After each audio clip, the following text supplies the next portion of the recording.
Salam sejahtera bagi kita semua.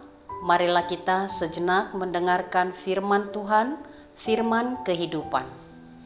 Dan inilah doaku, semoga kasih-Mu makin melimpah dalam pengetahuan yang benar dan dalam segala pengertian. Filipi 1 ayat 9. Doa kasih. Ketika Paulus ada di kota Filipi, ia berjumpa dengan Lydia, seorang pengusaha penjual kain ungu. Seorang perempuan petenung atau peramal, profesi yang berpenghasilan besar, dan seorang kepala penjara, pejabat pemerintah yang bertugas menjaga orang-orang tahanan. Perjumpaan yang berbeda, namun semua membawa pada perjumpaan dengan Kristus Yesus Tuhan, jalan keselamatan, Allah yang maha tinggi. Kisah Para Rasul 16 ayat 13-40. Perjumpaan yang membuahkan perubahan hidup yang lebih baik bagi orang percaya, lebih dekat pada kebenaran dan tindakan kasih. Sebagai seorang pemberita Injil, Paulus tetap mengingat mereka dengan cara bersyukur dan berdoa penuh sukacita kepada Tuhan untuk kehadiran orang-orang percaya di kota itu. Sebuah contoh iman percaya dari seorang pemimpin rohani yang bersyukur dan berdoa dengan sukacita karena pertumbuhan dan kemajuan iman orang-orang percaya. Kasih adalah buah pertumbuhan dan kemajuan Injil di dalam diri setiap orang percaya. Ini dialami dan dirasakan oleh Paulus dari orang-orang percaya di kota Filipi. Bukan hanya saat memberitakan Injil dengan bebas, tapi juga saat ia di dalam penjara.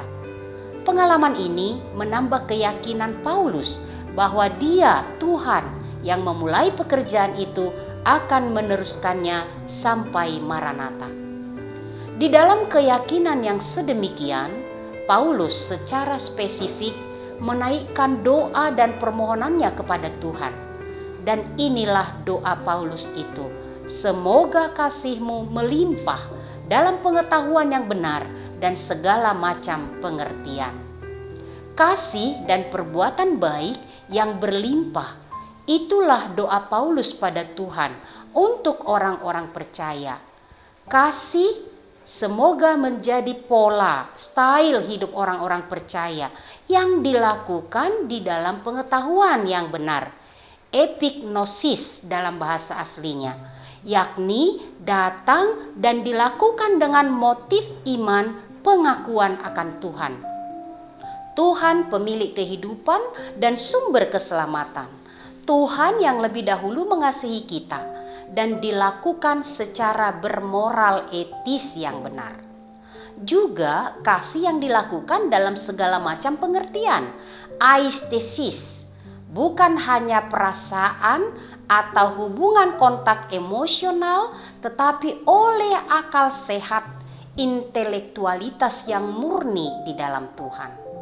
Doa Paulus ini berlaku untuk kita juga sekarang. Sebagai setiap orang yang percaya, semoga setiap perbuatan baik dan kasih yang kita lakukan datang dari dan dengan iman dan pengetahuan yang benar. Iman dan akal pikiran yang sehat dari Tuhan. Biarlah setiap perbuatan baik, kasih, itu terjadi dengan melimpah karena percaya Tuhan yang menganugerahkan kita pengetahuan dan pengenalan akan kebenaran dan kehendak-Nya. Bukan karena fans berat atau ikatan emosional manusiawi semata. Ini juga mengajar kita untuk mendoakan orang-orang baik secara spesifik. Bukan hanya untuk kelimpahan berkat jasmani, tetapi terutama untuk dasar dan motif semua kebaikan biarlah terjadi karena memiliki pengetahuan dan pengertian yang benar akan Tuhan dan datang dari iman kepada Tuhan. Adalah sukacita besar jika setiap kasih dan kebaikan itu terjadi karena iman dan pengenalan yang benar akan Tuhan. Sebab segala sesuatu yang tidak berdasarkan iman adalah dosa, kata Paulus dalam Roma 14 ayat 23b. Berbahagialah orang yang mendengar firman Tuhan dan menyimpan semuanya di dalam hatinya. Amin, mari kita berdoa. Terima kasih Tuhan Allah yang mengasihi kami. Kami mendengarkan firman-Mu dan mengingatkan kami doa hamba-Mu Paulus untuk semua orang-orang yang percaya. Biarlah semakin berlimpah di dalam kasih dan pengenalan akan kebenaran dan juga di dalam semua pengertian yang bersumber dari Tuhan. Biarlah kami Tuhan dalam setiap kelakuan yang baik, perbuatan-perbuatan baik selalu didasari oleh kasih dan pengenalan akan Tuhan. Tolong kami semua Tuhan, supaya kami juga berdoa untuk orang-orang yang baik, bukan hanya untuk berkat kesehatan jasmani, tetapi sungguh-sungguh kesehatan rohani. Dan biarlah setiap perbuatan baik selalu datang dari pengenalan akan Tuhan. Berkati Tuhan semua orang-orang baik yang melakukan kehendak-Mu. Berkati dengan intelektualitas yang benar. Cerdaskan Tuhan setiap orang yang berbuat kebaikan di dalam kebenaran akan firman-Mu. Terima kasih Tuhan untuk firman yang kami dengar. Berkati kami dan firman yang kami dengar saat ini. Hanya di dalam nama Yesus Kristus kami berdoa dan bermohon kepadamu.